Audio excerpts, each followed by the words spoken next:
top 6 teams will join together in one final course that they must run. And the points don't just start over at that point. They do not at all. They do not start over. The way that works is they carry their points into the 9th course. Just the top 6 teams do the 9th course. They carry their points into it. But the team with the best score at the end of the first 8 rounds, they get to go last. The team with the second best score goes second to last. You know, so basically, the teams that are doing better going in, they get a little bit of an advantage because they get to watch and see the strategies that the other teams used. But trust me, there's always chances to move up and move down and move around in competition in this last shootout course that they do.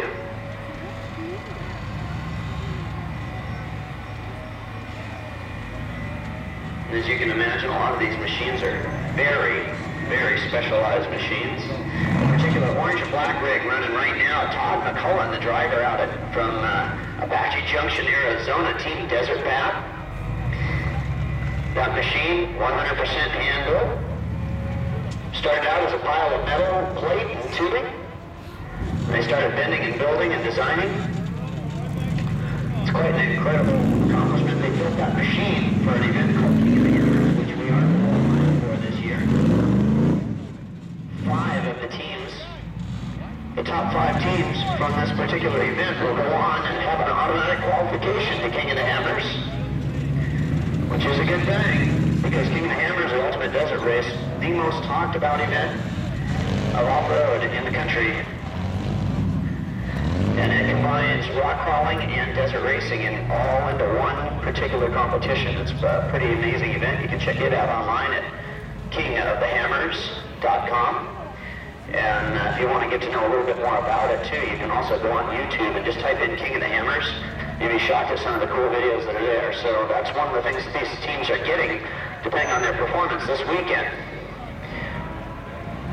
And I talked about teams custom building their stuff. You know, here's how crazy the custom builds are. You've got a local company out of Tucson, Arizona, crossed up off-road, all right? These guys not only built their own buggy, you know, all right, yeah, I can see them bending some tube and making the car, you know, making the chassis and whatever. These guys even go so far as to make their own axles, the housings. You know, that car is pretty much 100% hand-built, top to bottom. Except for tires and wheels, that kind of stuff, you know, they pretty much hand-build everything. It's incredible what the teams or what these shops are able to do nowadays. So if you have any passion about off-road whatsoever, and you need some off-road advice, parts, services, these guys that crossed up, well, they have a display booth here, back by this motorhome in the Green Easy Up tent. Feel free to stop by and talk to the crossed up team. They'd love to chat with you. Just so you know, 2 teams on course right now. That's Todd McCullen from Desert Path and the orange and black buggy. The green and black buggy. It's got the Monster Energy M on the side of it. That, well, let's just say that is one of the up-and-comers of off-road. The Campbell family, well, they've been known for dominance in motorsports for years and years in off-road motorsports, including Shannon Campbell himself being chosen as Dirt Sports Driver of the Year a few years back. Out of all the desert racers, Dakar drivers, rally drivers, you know, rock crawlers, all of that, they chose Shannon Campbell as their off-road driver of the year. Well, Shannon's not behind the wheel of that rig like you'd normally expect. It's his son, Waylon. What? This is his first rock crawling competition, and at the end of the day yesterday, he was sitting in 5th place. This young guy just doing so well, working together with his uncle and spotter, Nick Campbell. The reason he's working together with Uncle Nick is because he doesn't listen to Dad Shannon, you know.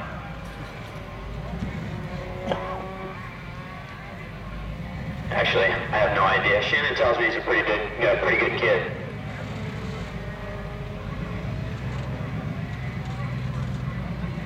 And look at this. I didn't realize this. Waylon is turning out to go for a 10-point bonus line here. This is worth a lot of extra points. I know you can't see him. He's down in this hole, but now he's got a big drop-off to go over right here. He's turning around. Shannon's got a big grin on his face that Waylon just pulled this off. But here it comes. Oh, he's belly hung. Oh, things are going to get interesting for a second. All right, well, watch this maneuver. Nick Campbell going under the buggy to rocket. This is legal. As long as those tires don't move while he's got his hands on the buggy, perfectly legal. And there you go. Waylon will pick up 10 bonus points for taking that line, but he's got to complete the course in order to get those points. All right, now a very frustrating last set of gates coming up for Team Desert Fab. All right, they have to turn right out of that canyon, but it is just next to impossible to get out of there. So they're going to be working here for a minute trying to get that vehicle through.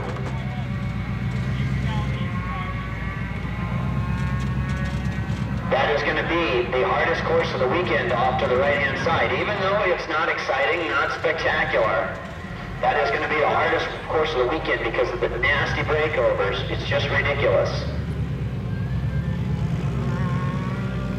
Body work.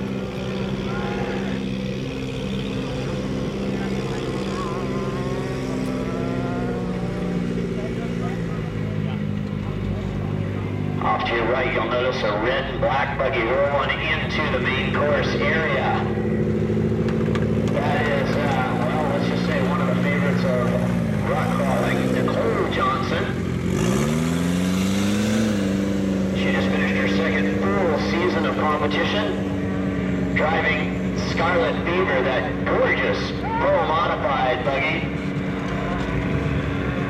Normally working together with her husband and spotter, Frank Johnson. Frank was unable to make it this weekend at the last minute. So they have a stand-in spotter, George Poston. We're excited to see George back in the game. Waylon working right now. You notice only the back tires are spinning. They're trying to slide the buggy off sideways to get it repositioned. And it looks like, did Todd get a finish line? He did.